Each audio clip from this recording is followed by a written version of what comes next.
Film કોયલાચલના promotion માટે વડોદરાના મહેમાન બનેલ સુનિલ શેટ્ટીએ સિગ્મા ઇન્સ્ટિટ્યૂટના વિદ્યાર્થીઓ સાથે વાર્તાલાપ કર્યો હતો. સોમવારે સિગ્મા ઇન્સ્ટિટ્યૂટ ખાતે પહોંચેલા ફિલ્મ અભિનેતા સુનિલ શેટ્ટી સિગ્મા ઇન્સ્ટિટ્યૂટનો માહોલ જોઈ રોમાંચિત થઈ ગયા હતા. કેમ્પસની સુવિધાઓ જોઈ પ્રભાવિત સુનિલ શેટ્ટીએ સંચાલકોના અભિગમને આવકારી વિદ્યાર્થીઓને આવા સુંદર માહોલમાં અભ્યાસનો ભરપૂર લાભ લેવા અનુરોધ કર્યો હતો અને લોકસભાની ચૂંટણીના ઉત્સાહ સાથે મતદાન કરી લોકશાહીના પર્વમાં જોડાવા હાકલ કરી હતી. સુનિલ શેટ્ટીની ઉપસ્થિતિમાં સિગ્મા કેમ્પસના વિદ્યાર્થીઓ પણ ભારે ખુશખુશાલ જોવા મળ્યા હતા. વિદ્યાર્થી આવડે જ મને બહુ સારું આવડે છે.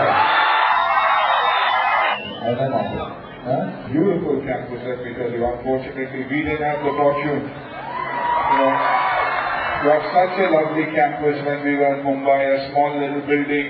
We played cricket even in the by-lanes. We studied there. We did everything here.